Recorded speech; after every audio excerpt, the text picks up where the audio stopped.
साथियों नमस्कार। साथियों, अभी हमारे निष्ठा के प्रशिक्षण गतिशील हैं। हमें इस प्रशिक्षण के कुल 18 मॉड्यूलों का प्रशिक्षण प्राप्त करना है। पूरे 18 मॉड्यूलों का प्रशिक्षण 15 जनवरी 2021 तक पूर्ण करने के प्रावधान हैं। सभी कोर्स पूर्ण करने के पश्चात NCERT के द्वारा कॉम्पिटेंसी टेस्ट आयोजित किया जाएगा, जिसमें 60% मार्क्स लाना आवश्यक हैं। जो शिक्षक 60% मार्क्स प्राप्त नहीं कर पाएंगे उन्हें निष्ठा का पूर्णतः प्रमाण पत्र उपलब्ध नहीं कराया जाएगा और उन्हें प्रशिक्षण दोबारा करना पड़ सकता है।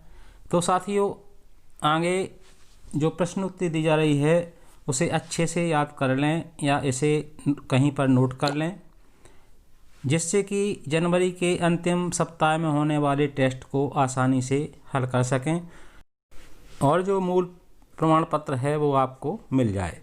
तो साथियों, आपने अभी तक इस चैनल को सब्सक्राइब नहीं किया है तो चैनल को सब्सक्राइब कर लें और बेल आइकन को प्रेस करके ऑल पर सिलेक्ट कर लें। इससे हमारे आने वाले सभी महत्वपूर्ण वीडियो का नोटिफिकेशन सबसे पहले आपको मिलता रहे। तो चलिए साथियों, इसे शुरू करते हैं। तो इस टेस्ट का पहला प्रश्न है, NEP 2020 स्कूली शिक्षा के मौजूदा 10-2 डिजाइन किस में बदलने का प्रस्ताव देता है। इसके 4 ऑप्शन दिए गए हैं, 5+3+3+4, 5+3+4, इनमें से कोई नहीं, 3+5+3+5। तो इसका सही उत्तर है 5+3+3+4। अगला प्रश्न है, निम्नलिखित में से राष्ट्रीय पाठचर्या की रूपरेखा के लिए कौन सा वाक्य सही है। इसके भी 4 ऑप्शन दिए गए हैं। पहला ऑप्शन है, यह पाठ्यक्रम और पाठ्यपुस्तकों में शामिल की जाने वाली सामग्री पर मार्गदर्शन प्रदान करता है। दूसरा है सभी। तीसरा है, यह शिक्षा पर राष्ट्रीय नीति में उल्लिखित दृष्टि के अनुरूप शैक्षिक उद्देश्य प्रदान करता है। और चौथा है, NCERT को NCF विकसित करने के लिए आदेश दिया गया है। तो इसका सही उत्तर है सभी। अगला प्रश्न है, शिक्षक छात्रों को वास्तविक चिंता और रुचि का संप्रेषण कर सकते हैं।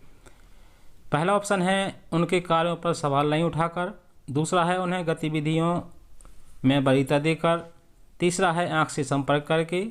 चौथा है, उन्हें हमेशा उनका रास्ता देकर। तो इसका सही उत्तर है आंख से संपर्क करके। अगला प्रश्न है, एक शिक्षक संवेदनशीलता के गुण को चित्रित कर दर्शा सकता है। इसके भी 4 ऑप्शन दिए गए हैं, विचारों को व्यक्त और दूसरों को समग्र करना, दूसरों की राय लेकर, दूसरों के साथ काम करने की क्षमता होना, दूसरों की भावनाओं और विचारों से अवगत होकर। तो इसका सही उत्तर है दूसरों की भावनाओं और विचारों से अवगत होकर। अगला क्वेश्चन है, शारीरिक शिक्षा में किनका समेकन किया जा सकता है। उत्तरों के 4 विकल्प दिए गए हैं, केवल विज्ञान और समाज विज्ञान, केवल भाषा और विज्ञान, अतिरिक्त पाठ्यक्रम गतिविधियाँ, चौथा है सभी। तो इसका उत्तर है सभी। अगला प्रश्न है, संतुलित आहार से क्या तात्पर्य है। इसके भी 4 विकल्प दिए गए हैं, उचित अनुपात में प्रोटीन, कार्बोहाइड्रेट्स, वसा, विटामिन का समावेश, वसा और कार्बोहाइड्रेट का समावेश, विटामिन और खनिज, वसा और कार्बोहाइड्रेट। तो इसका उत्तर है उचित अनुपात में प्रोटीन, कार्बोहाइड्रेट, वसा, विटामिन का समावेश। अगला प्रश्न है, निम्नलिखित में से कौन सा कथन जेंडर मिथक नहीं है, पहचानें। इसके भी 4 विकल्प दिए गए हैं, लड़के तर्कशील होते हैं और लड़कियां तर्कहीन होती हैं, लड़के और लड़कियों के बीच जैविक अंतर उनकी संज्ञानात्मक क्षमताओं से संबंधित नहीं है। तीसरा है, मेंस्ट्रुएशन के दौरान लड़कियों को रसोई में प्रवेश नहीं करना चाहिए। चौथा है, लड़कों के लिए विज्ञान और तकनीक है। तो इसका सही उत्तर है, लड़के और लड़कियों के बीच जैविक अंतर उनकी संज्ञानात्मक क्षमताओं से संबंधित नहीं है। अगला क्वेश्चन है, निम्नलिखित में से कौन सा कथन लड़कियों या महिलाओं के बारे में एक जेंडर स्टीरियोटाइप नहीं है। इसके भी 4 विकल्प दिए गए हैं। लड़कियां या महिलाएं खराब निर्णय लेने वाली होती हैं। लड़कियां या महिलाएं बातूनी होती हैं। लड़कियों या महिलाओं को पतली और सुंदर होना चाहिए। लड़कियों या महिलाओं के पास नेतृत्व कौशल है और वे किसी भी पेशे में उत्कृष्टता प्राप्त कर सकती हैं।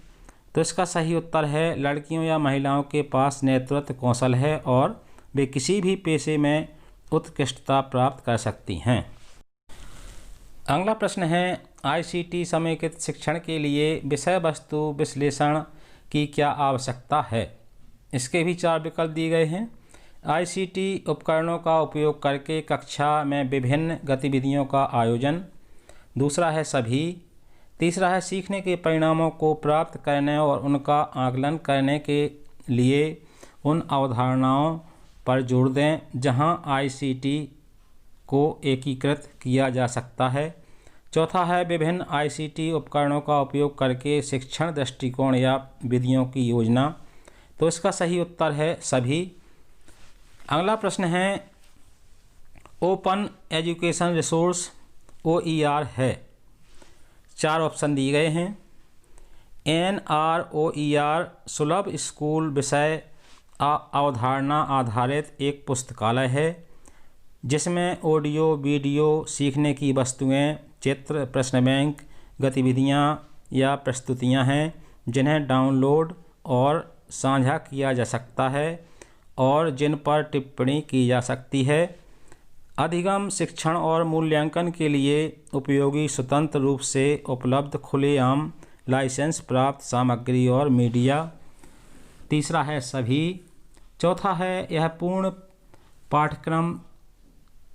पाठ्यक्रम सामग्री, मॉड्यूल, पाठ्यपुस्तक, स्ट्रीमिंग वीडियो, सॉफ्टवेयर और कोई भी अन्य उपकरण सामग्री या तकनीक का समावेश है जो ज्ञान के अभिगमन में मदद करता है।